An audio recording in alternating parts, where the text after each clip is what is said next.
आज है 21 अप्रैल 2026, दिन मंगलवार। Welcome to the my channel inside news UP. आइए नजर डालते हैं यूपी की 20 बड़ी खबरों पर। प्रदेश में बड़ा प्रशासनिक फेरबदल, 24 आईएएस अधिकारियों के तबादले।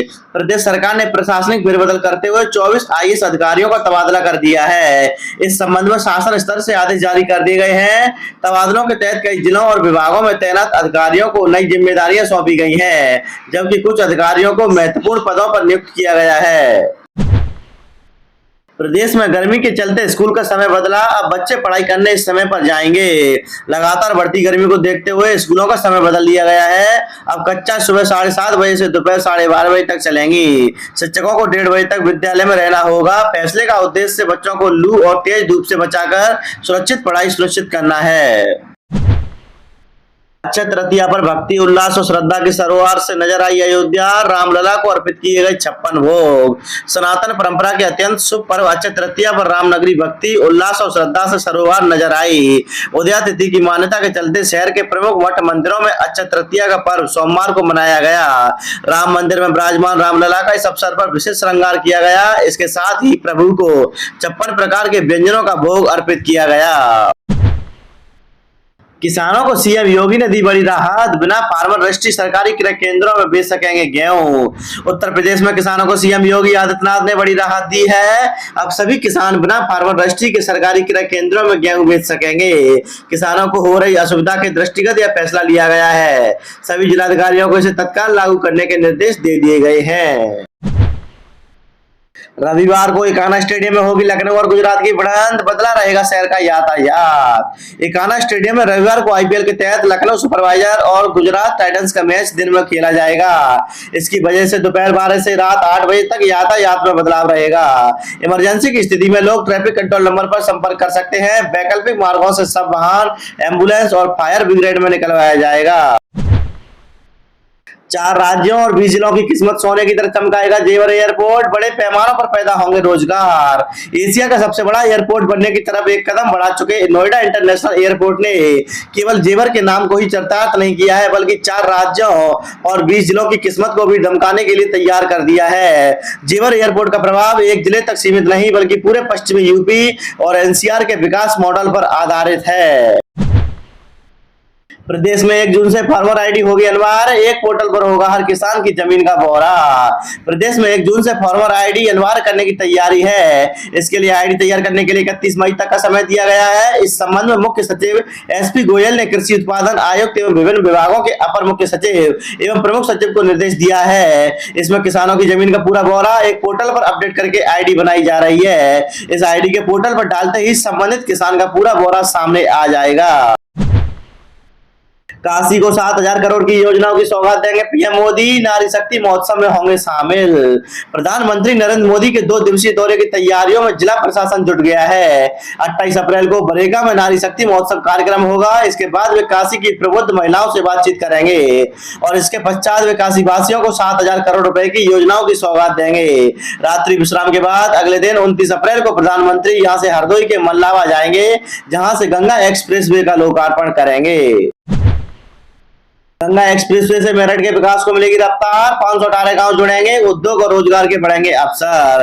गंगा एक्सप्रेसवे के शुरू होते ही मेरठ समेत पूरे उत्तर प्रदेश में विकास की नई राह खुलने की उम्मीद है।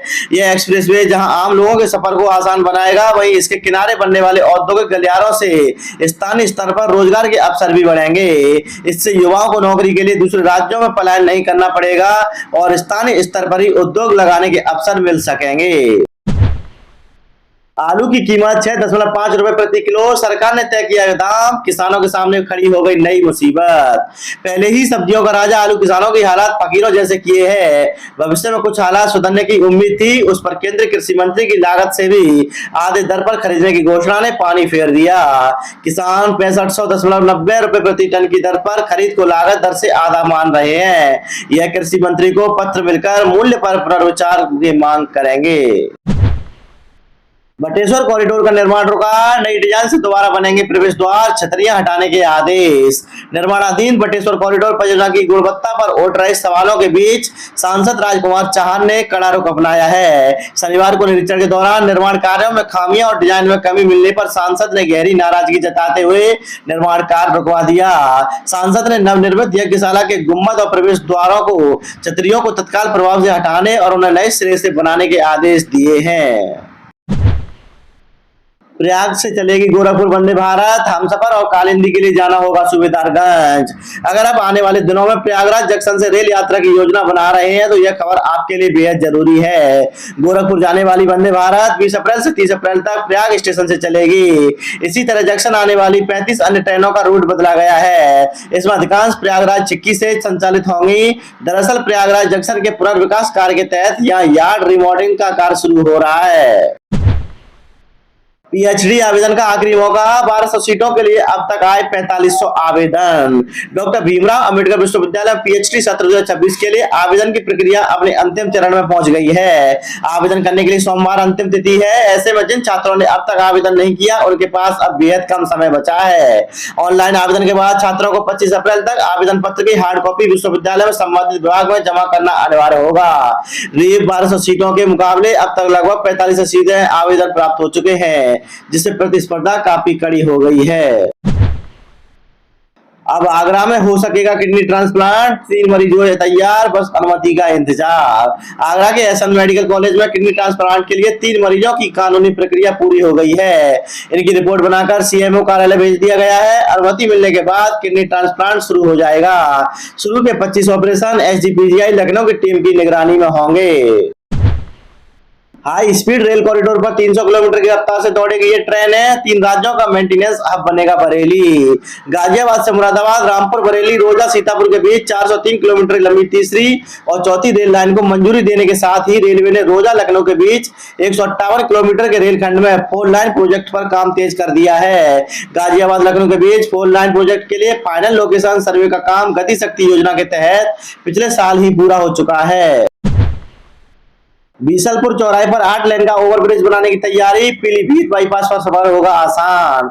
बरेली विकास प्राधिकरण बीसलपुर चौराहे पर ओवरब्रिज निर्माण की तैयारी में है। यह पुल 8 लेन यानी करीब 32 मीटर चौड़ा और 300 मीटर लंबा होगा। सेतु निगम के साथ करीब 10 दिन पहले बैठक भी हुई। सेतु निगम की ओर से प्रस्ताव बीडीओ को सौंपा जा चुका है।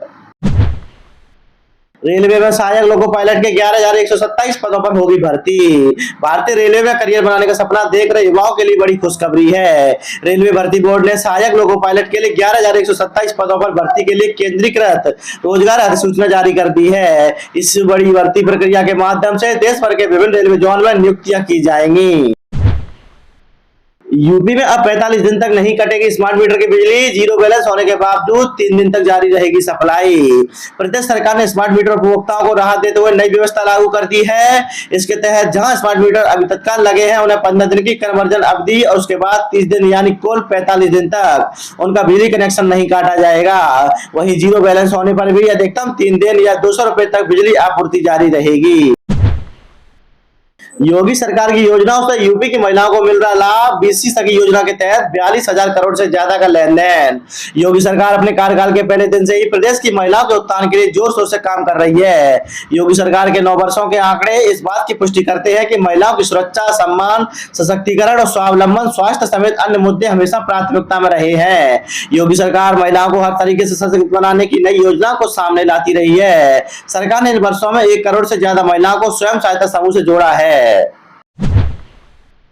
चारबाग में 14 दिनों के लिए बदली रहेगी यातायात व्यवस्था। नया रूट डायवर्जन प्लान लागू। शहर के सबसे व्यस्त चारबाग रेलवे स्टेशन और आसपास के क्षेत्र में यातायात व्यवस्था सुधारने के लिए पुलिस ने 14 दिन का विशेष ट्रैफिक ट्रायल शुरू किया है। इसके तहत प्रमुख मार्गों पर डायवर्जन लागू कर दिया गया है। पुलिस का दावा है कि इस व्यवस्था से जाम की समस्या में राहत मिलेगी। ट्रायल सफल रहने पर इसे आगे भी लागू किया जा सकता है।